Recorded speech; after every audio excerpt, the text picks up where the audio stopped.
How you doing, sir? Good, you? Good.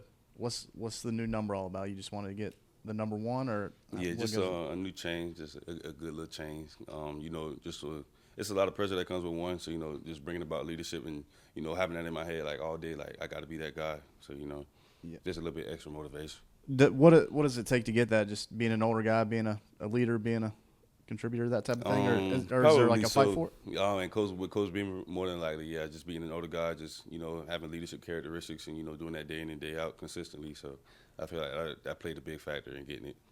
Did you have to compete with other guys for it? Is that how it goes, or is it not like that really? No, I don't think so. It wasn't no competition. Rick, Freddie, Kent, Alex. Nick Emmons is a guy who's gotten a lot of attention so far. Just what have you seen from him? I think he's gonna be great. Honestly, I know. I read the pre-script when you guys were asked about newcomers and freshmen, and Nick Emmons was the first guy that came to my mind. It's just a lot of intangibles. He has a lot of ability, and I think he'll be a great player like come the future, especially being coached by Coach Gray, like one of the greatest coaches that I've been around. Don. Archie, just what has Coach Gray meant to you in terms of your development, and how do you feel like you can take that and use it to really impact this team this year? Coach Gray has helped me elevate my game in ways that I feel like I hadn't even imagined. It's just to be able to see things conceptually based on alignments. A lot of stuff was just pre-play, like the things that he's taught us to look at pre-play.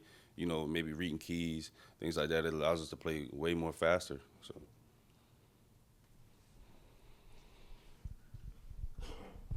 Alan? Staying with that and the scheme, there's been a couple guys in here today talk about how much fun Clayton White's scheme is. What about it makes it fun for you to play, and specifically, if anything? The ability to fly around, just play fast. Like once you get your key, it's like you already know what you're doing, so you know what's next, and it just allows you to play fast. Everybody. Jeremiah. Yo, RJ, you guys are returning a pretty experienced secondary. How do you feel like that's going to aid you all, not just going into this first game, but throughout the season, having guys that have been, with the program for a few years now and even having a good year last year? Just everything in that area just fall back on being consistent. We have older guys. We have older guys that understand the expectations that we have for each other on the defense, on the back end, like as a team. So, when you have older guys that can just grab the reins, lead the younger guys and just show, hey, like this is our expectation. I just feel like that'll be a great benefit. Colin, the Joe. What's it like playing with Devonta and kind of that chemistry that you guys have been able to build through the spring and through the summer into now? Devonta's been a great player. Coming into a new system, he's come along, tremendously. We cooperate very well, communicate very well. We play both sides. Like he's a dog, so I know, like, the guy that's on side me, I know he's going hard just like I am, and I know that we're gonna make plays. Joe. Sticking with the trend about asking about other guys, you said you considered yourself a leader on this team. Obviously, like you have two other leaders on the DB core with Cam Smith and Darius Rush. What's it like playing with those two? Those are great guys, on and off the field. And, just like when I was saying with Devonta, when he asked about Devonta, those guys, they're going to bring it every day. They're going hard. And so, it gives you more motivation to go hard as well because, like, we all going to make plays. And, we all eat together. We all shine together. So. And your teammates have said Cam Smith is notorious for talking crap. Like, what's that like, and is it true? Can you back it up? Oh, yeah, Cam do talk. We all talk. It's just the competitive edge that we have. And, also, it's just like when we talk trash to the offense, it's boosting them up. It's like, hey, I ain't going to let them talk to me like this all day, like all practice. So, it makes them go harder as well. So, it makes us all better. So. RJ, we talked about Coach White and his scheme. I guess just as a coach, what's he kind of brought to this defense? What have you kind of liked under him, and what's that been like? He's brought a lot of energy. It's a lot of understanding. And, he comes in and it's just like, what you guys like. And, I feel like the plays that he installs and, what we run is to the strength of the players. And Mo was joking that, Coach White's a guy that a lot of people see as a future head coach. Mo was joking that he tells him all the time, like, give me a couple more years. I guess, is that something you guys see him as a guy that could be a future head coach and all that? Definitely. It's a lot of guys that, and just like with our coaches, like they're hungry as well. They have aspirations to be head coaches.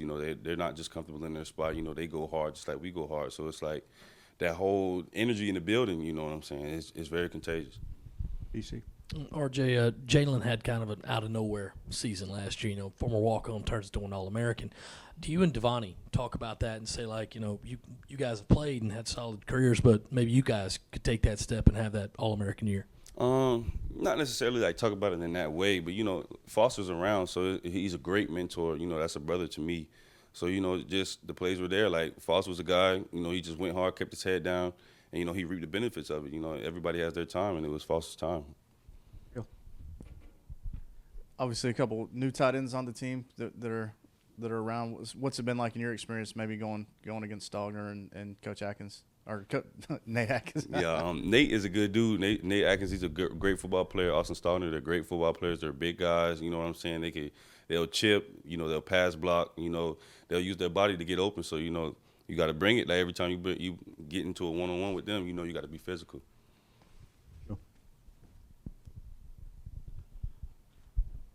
As a DB, obviously, like you're playing against the quarterback. What have you seen from Seven, and how hard is it going against a guy like Spencer Rattler? Seven is a guy, he can put the ball anywhere. He's shown that, day in and day out. He can put the ball anywhere. So, when you're in coverage, it's like you can't be lacking. You know what I'm saying? You got to do your job. You got to do it very well to be able to contest any pass because, like I say, he can make any pass, anywhere on the field.